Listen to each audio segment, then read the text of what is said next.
Well, thank you very much. Good afternoon to everybody. Thank you to IBLF for inviting me to come and speak to you. What I've been told is I should speak for 12 or 15 minutes and then keep 12 or 15 minutes for a conversation. So, the book I want to talk about, I can't talk about 17 books in 15 minutes, is the book that you see on the screen. I gave away my copy to the gentleman at the back, Mr. Dharmendra Rai. It's called Wisdom for Startups from Grown-Ups. And I wrote this book right in the thick of the COVID lockdown.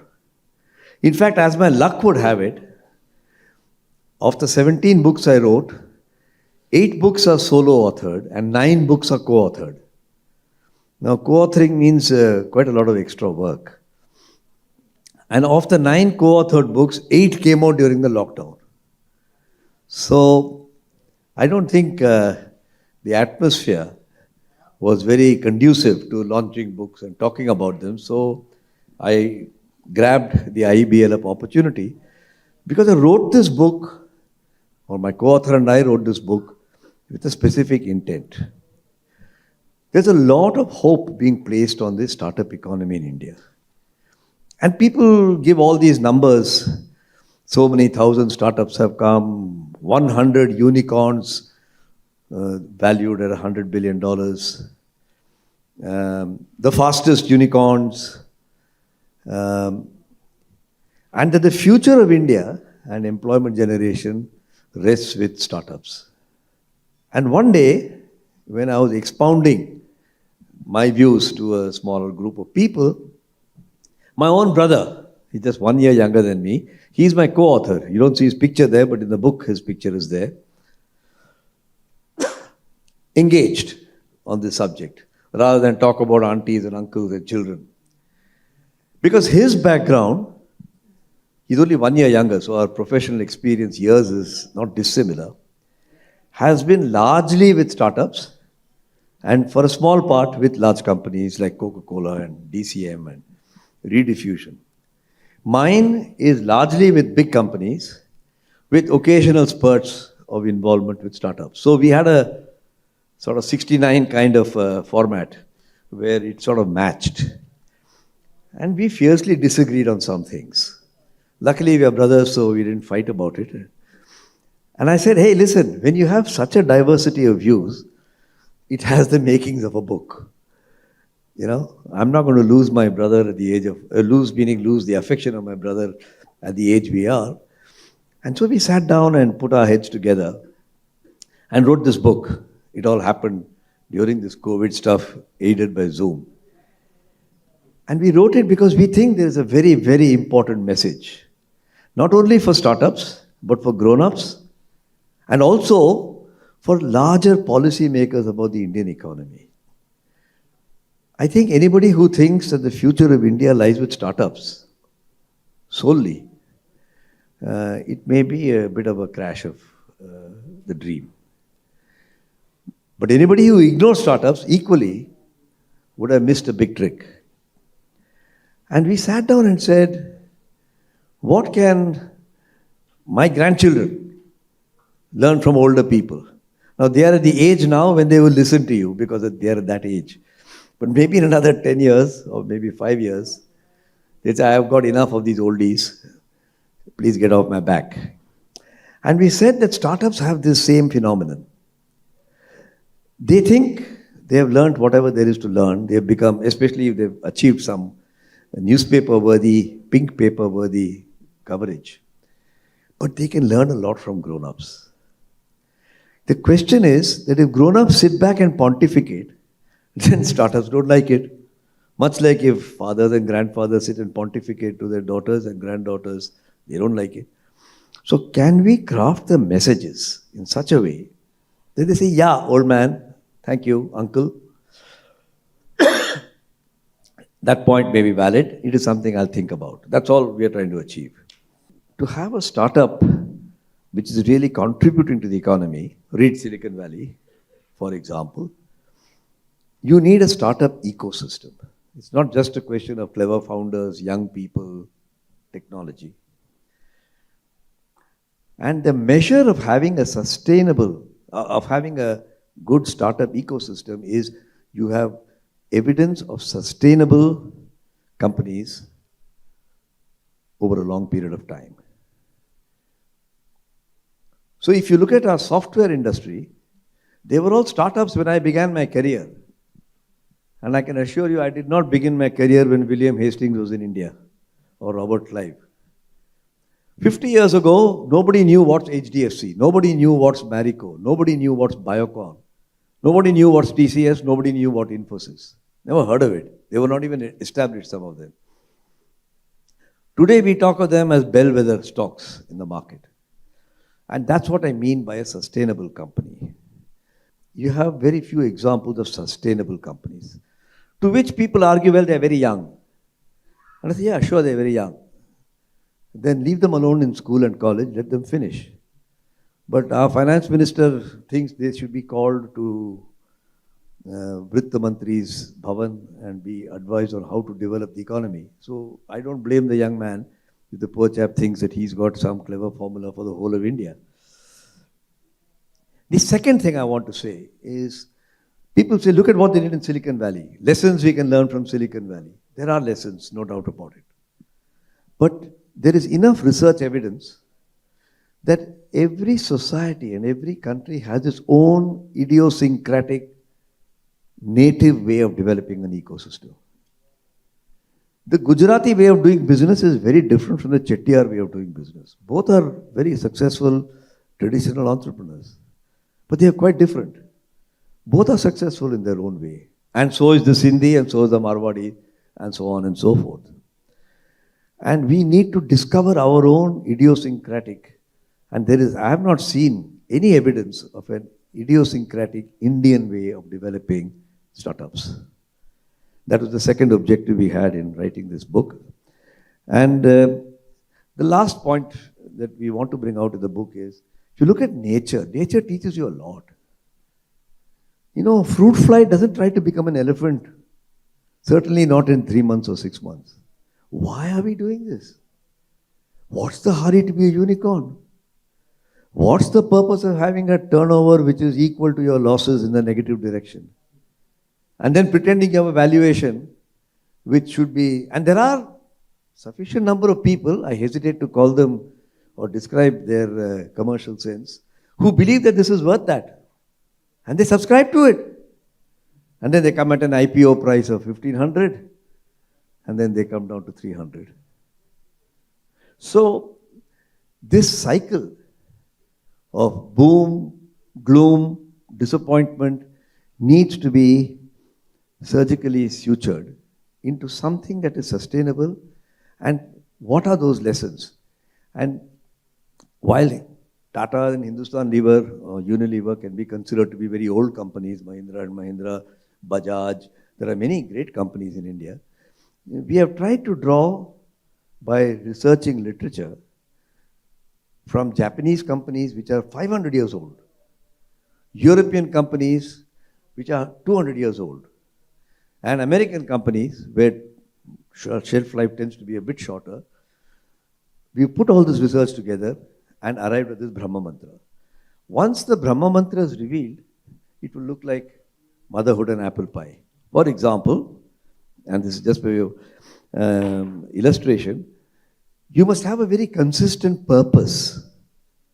And the description of what all that means is in the book. You must have your eye on the longer term. Third, you must have a very adaptive approach because your ecosystem is going to keep changing. And fourth is you must be financially conservative. This Rambo image of guys who raised 20 billion, 30 billion. Well, if they're already 100 billion, I suppose 20 billion is okay, but not if you're 1 billion. In short, treat your startup like your baby at home. There is no universal formula. But if somebody in a generic way says those who give their baby love, education, facilities to the extent they can afford it, and help them to grow up into responsible adults, then give a mother's love to your startup. Good afternoon, everyone, and I want to thank you, Business World and Anurag sir, for the opportunity. An absolute honor, sir, to have this conversation. So before I begin, if you can just sign the book, because I bought it, and I absolutely believe that we should buy books. It's pencil এখন করে দিন তারপরে চলবে. So while he signs that, it's a honor, sir. Please, yeah, please.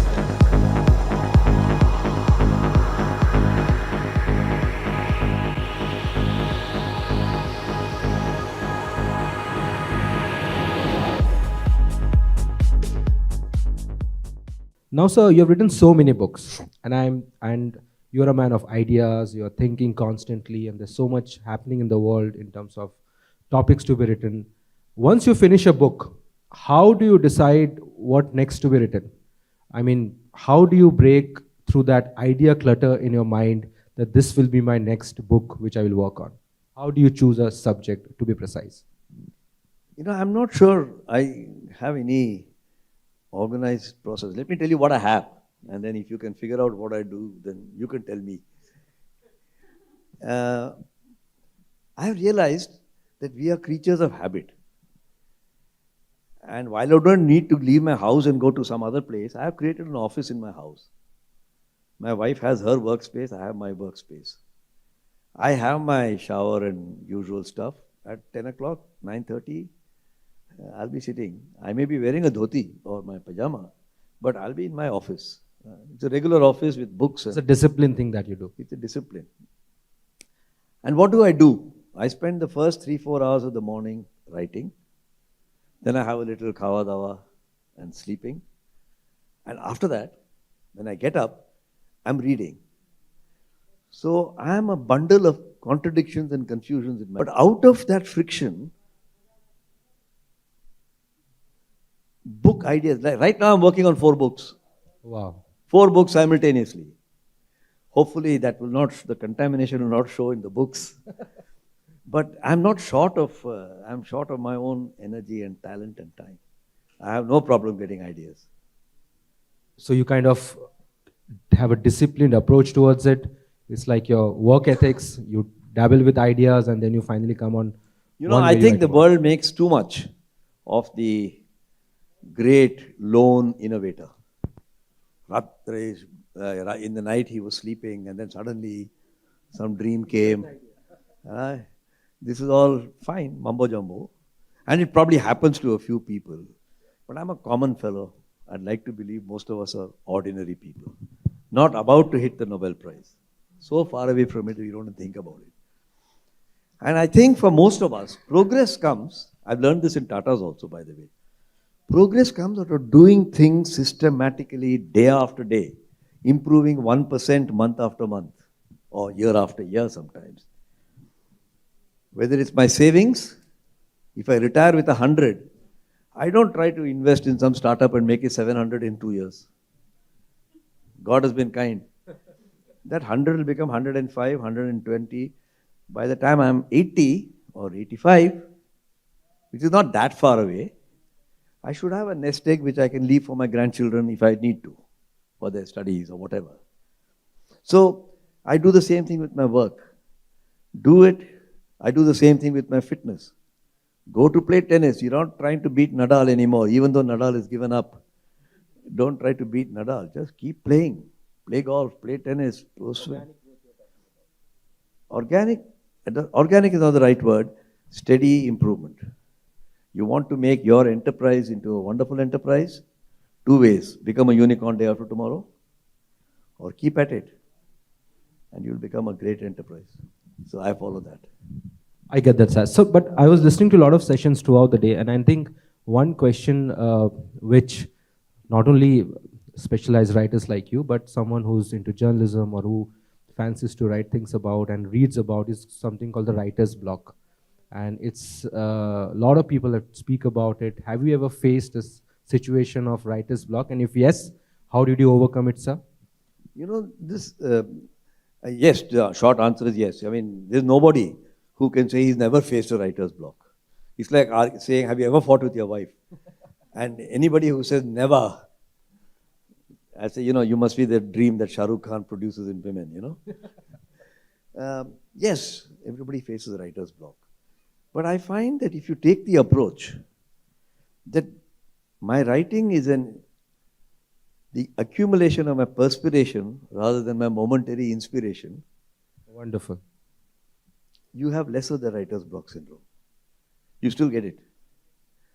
And so the ideas that are in my cyclotron are going on accelerating, sometimes in this direction, sometimes in that direction.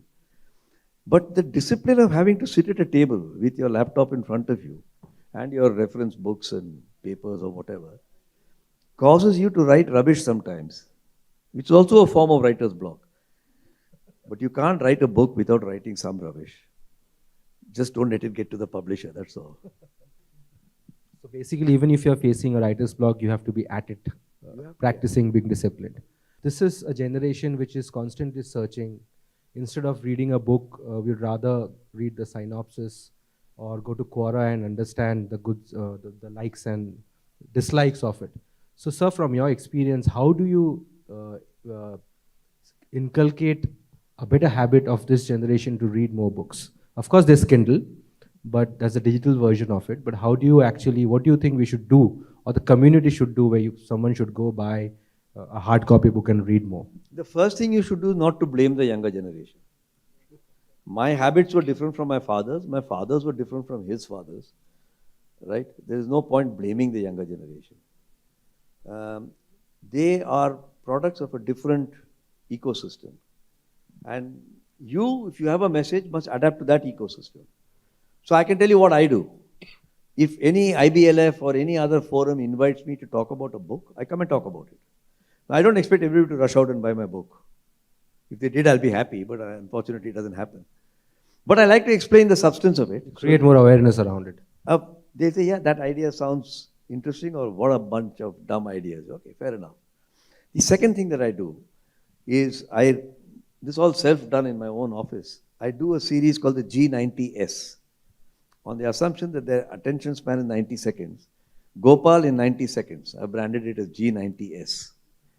And I put out videos every week or so where I address questions that are of interest to young people. Because I ask them, what question would you like answer? And people reply, how many jobs should I change? What do I do if my boss doesn't appreciate my work? What do I do if my back is being bitten by another fellow who's more ambitious than me? So I answer it in 90 seconds. 90 seconds is 90 seconds. But if that's what they consume, I give them what they consume. So this is what I'm trying to do. It's a small effort. But you're practicing what you're preaching, sir. I think the time's up. I don't think if you have a I think audience we'll question. give 90 seconds for one question to be answered here for the audience. So anybody who has a question for Gopal sir, quickly, if we can pass on the mic. Maybe somebody who hasn't got an opportunity to ask a question. Please. Sometimes we get to see the same hands, so everybody should get a fair chance. Sir, a question from this side. In your book, have you analyzed or even referred to the cash flow shortage that inevitably hits a startup? I think the I think you should conversation go and can buy the book. continue. Yes, You should go outside and buy the but book. in the book, you'll find a particular part. In fact, that's written by my startup brother. Not startup brother. My brother who's experienced in startup, sorry. He says the cash flow shortage comes because your ambition has vastly exceeded your resources. So you get stretched. And the slightest change in the center of gravity of that system causes it to wobble. Always keep a runway. And he's given his points of view in the cash flow analysis. So if I say I want to triple myself in 2 years, then I'm afraid I'll be spending all my time raising the cash. And if I can, that's all right. But if I can't, the slightest wobble in the ecosystem and you run into trouble. That's a short answer in 90 seconds or whatever. Yes, I think we have to move forward and continue the conversation offline as well. Yes. Thank you so much, sir.